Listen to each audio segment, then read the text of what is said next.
নমস্কার বন্ধুরা, mister and Mrs cooking আর্টে আপনাদের সকলকে জানাই আরও একবার স্বাগত। আজ আমরা বেরিয়ে পড়েছি বাজারের ব্যাগ হাতে। সকাল সকাল কি রেসিপি হবে, কি বাজার করব, সমস্তটুকুই তোমাদের সঙ্গে শেয়ার করব। আর আজকে যখন বাজারে বেরিয়েছি একদম সকালবেলা, কি ভীষণ পরিমাণে গরম। আর আমি তো বলেই দিয়েছি ক্যামেরাতে আজকে আমি একদমই সামনে আসছি না, তো আমরা অটোতে উঠে পড়েছি আর অটোতে উঠে বাজারের উদ্দেশ্যে চলে যাচ্ছি। আমরা যখনই বাজার করতে যাই দুজনে একসাথে যাই, তো আমাদের বেশ ভালোই লাগে। কথা বলতে বলতে দেখলে আমরা বাজারে ঢুকে পড়েছি। আমরা মাছের বাজারে চলে এসেছি। আর মাছের বাজারে দেখছি যে কার কাছে কি ভালো রয়েছে, কোন দাদার কাছে একটু দাম কম বা একটু ফ্রেশ মাছ পাবো। তাই কি মাছ নেবে আজকে?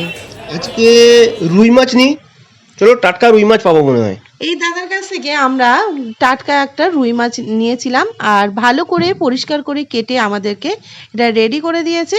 আর এটাকে নিয়ে হয়ে গেলে আমরা তারপরে বাড়ির উদ্দেশ্যে রওনা দেব।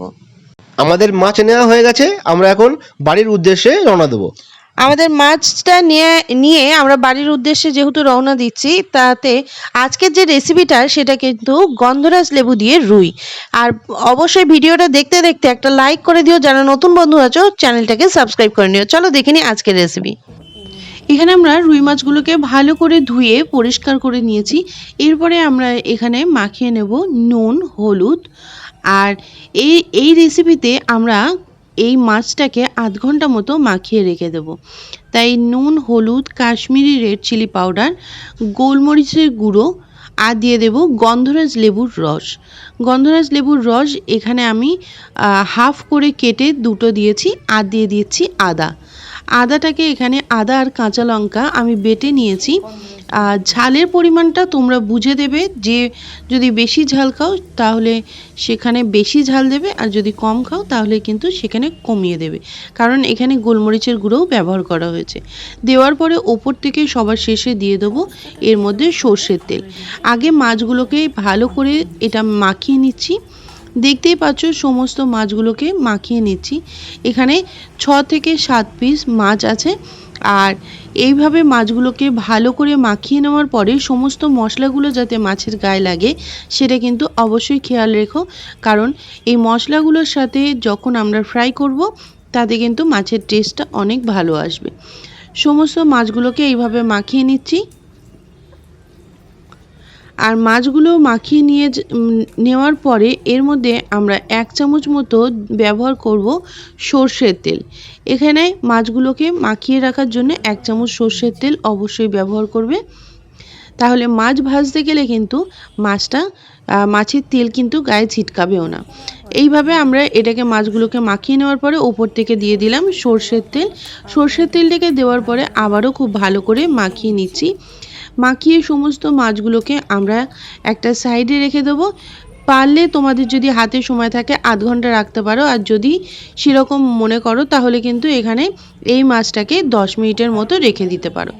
রেখে দেওয়ার পরে আমরা চলে যাব, কিছুক্ষণ পরে আমরা কড়াই বসিয়ে নিয়েছি, কড়াইয়ের মধ্যে দিয়ে নিচ্ছি তেল। মাছটাকে আগেই ভেজে নেব, তার জন্য কড়াইয়ের মধ্যে তেলটাকে দিয়ে তেলটা গরম হলে মাছগুলোকে আমরা দিয়ে দিচ্ছি। সমস্ত মাছগুলো কিন্তু আমরা তেলের মধ্যে দিয়ে আমরা ভালো করে ভেজে নেব। তাতে কি হবে, মাছগুলো একটু লালচে করে আমরা ভেজে নেব। মাছগুলোকে আমরা লালচে করে ভেজে নিচ্ছি। আর এই রেসিপিটা যারা যারা দেখছো তারা অবশ্যই যদি ভালো লাগে তাহলে একটা লাইক করে দিও, আর কমেন্টের মাধ্যমে জানাতে ভুলো না যে এই রেসিপিটা কেমন লাগলো তোমাদের, আর আমাদের ভিডিওগুলো কেমন লাগছে সেটা অবশ্যই কিন্তু কমেন্টের মাধ্যমে জানিও। মাছগুলোকে আমরা ভালো করে উল্টে পাল্টে লালচে করে ভেজে নিচ্ছি। দেখতেই পাচ্ছ একটা পিঠ হয়ে যাওয়ার পরে আমরা কিন্তু এটাকে উল্টে দিয়েছি। উল্টে দিয়ে আমরা আর একটা পিঠ আবারও খুব ভালো করে লালচে করে নিচ্ছি। সমস্ত মাছগুলোকে আমরা ভালোভাবে লালচে করে হয়ে যাওয়ার পরে একটা পাত্রের মধ্যে মাছগুলোকে তুলে নিয়েছি। মাছগুলো আমাদের একদম ভাজা রেডি হয়ে গেছে, কমপ্লিট হয়ে গেছে। এরপরে আমরা চলে যাব নেক্সট পদ্ধতিতে। আমরা এই রান্নাতে একদম সামান্য কিছু উপকরণ লাগে, দিয়ে দিচ্ছি ওই তেলের মধ্যেই 1 চামচ মতো সর্ষে। এখানে আমি সর্ষে দিয়েছি, দিয়ে দিচ্ছি কাঁচা লঙ্কা। কাঁচা লঙ্কাটা মাঝখান থেকে চেরা রয়েছে, চিড়ে আমি ব্যবহার করেছি। আর এর মধ্যে দিয়ে দিচ্ছি এখানে 1.5 চামচ মতো আদা আর কাঁচা লঙ্কার পেস্ট। এখানে আমি আদা আর কাঁচা লঙ্কাটাকে বেটে নিয়েছি, বেটে নিয়ে এখানে ব্যবহার করলাম। দেওয়ার পরে এটাকে খুব ভালো করে আমরা নাড়াতে থাকবো, যাতে আদার যে কাঁচা গন্ধটা সেটা যাতে একদমই না থাকে। আমরা এটাকে ভালো করে নাড়িয়ে নেওয়ার পরে এর মধ্যে দিয়ে দিচ্ছি টক দই। এখানে আমি টক দইয়ের ব্যবহার করেছি। টক দইটা এখানে রয়েছে 6 চামচ মতো, সেটাকে ভালো করে ফাটিয়ে নিয়ে তারপরে কিন্তু আমরা টক দইটা এর মধ্যে ব্যবহার করেছি। দইটা দেওয়ার সময় অবশ্যই গ্যাসের আঁচটাকে একদম লোতে দিয়ে দেবে। আর দইটা দেওয়ার পরে এর মধ্যে দিয়ে দিচ্ছি হলুদটাকে দেওয়ার পরে এর মধ্যে দিয়ে দিচ্ছি নুন। স্বাদ মতো নুনটা এখানে অ্যাড করলাম, কারণ মাছেও কিন্তু নুন আছে। দিয়ে দিচ্ছি এর মধ্যে সামান্য পরিমাণে চিনি, কারণ টক দইয়ের যে টক ভাবটা সেটাকে ব্যালেন্স করার জন্য এর মধ্যে চিনিটা অবশ্যই ব্যবহার করতে হবে। চিনিটা দিয়ে দেওয়ার পরে এটাকে এর মধ্যে দিয়ে দিচ্ছি ওপর থেকে কাশ্মীরি রেড চিলি পাউডার, যাতে খুব সুন্দর কালার আসে।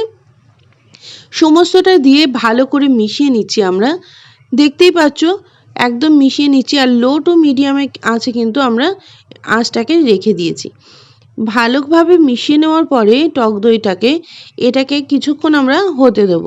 একদম লো আঁচে ঢাকা দিয়ে আমরা এই মশলাটাকে খুব ভালো করে রেডি করে নেব। ঢাকাটা আমরা দিয়ে দিয়েছি।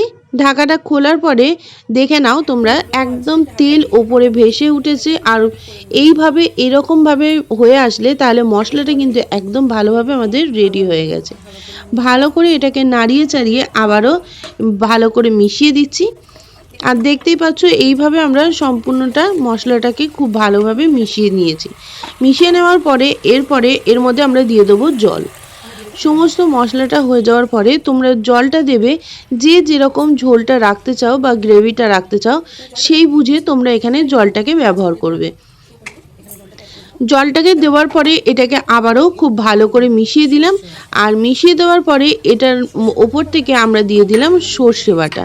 সর্ষে বাটা এখানে 4 চামচ মতো সর্ষে আমরা বেটে ভালো করে ছেঁকে নিয়ে তারপরে দিলাম। সেটাকে ঢাকা দিয়ে আমরা কিছুক্ষণ হতে দেবো।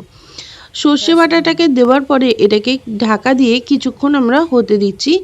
ঝোলটা ভালোভাবে ফুটে আসলে এরপরে দিয়ে দেব মাছগুলোকে ভালোভাবে আমরা ভেজে রেখে দিয়েছিলাম, সেই মাছগুলোকেই আমরা এর মধ্যে দিয়ে দিচ্ছি। যারা এখনো পর্যন্ত ভিডিওটা দেখছো আর রেসিপিটা কেমন লাগছে অতি অবশ্যই আমাদের কমেন্টের মাধ্যমে জানিও। আর ভালো লাগলে লাইক করতে ভুলো না। আমরা এইভাবে মাছগুলোকে দেওয়ার পরে এটাকে খুব ভালোভাবে মিশিয়ে দিচ্ছি। আর সম্পূর্ণ মাছগুলোকে খুব ভালোভাবে মিশিয়ে দেওয়ার পরে আমরা লেবুর যে ওপরের খোসার যে অংশটা সেটাকে আমরা ভালো করে গ্রেট করে নিয়েছি। নেওয়ার পরে আমরা এর মধ্যে দিয়ে দেব। উপরের যে সবুজ অংশটা সেটাই আমরা দেব, সাদা অংশটা দিলে কিন্তু তেতো হয়ে যাবে। গন্ধরাজ লেবুর ওপরের যে খোলাটা সেটাকে আমরা গ্রেট করে এর মধ্যে দিয়ে দিয়েছি 1 চামচ মতো সর্ষের তেল। দেওয়ার পরে এটাকে ঢাকা দিয়ে আমরা কিছুক্ষণ হতে দেব। তাতে কি হবে, গন্ধরাজ লেবুর যে ফ্লেভারটা সেটা কিন্তু একদম চলে আসবে। ঢাকাটা খুলে দেখে নিচ্ছি, দেখে নাও খুব সুন্দরভাবে কিন্তু এটা রেডি হয়ে গেছে। আর দেখতেই পাচ্ছ খুব ভালোভাবে কিন্তু সাইডে তেলও ছেড়ে দিয়েছে। গ্যাসটাকে অফ করে গন্ধরাজ লেবু দিয়ে এইভাবে ঢাকা দিয়ে রেখে দিলাম।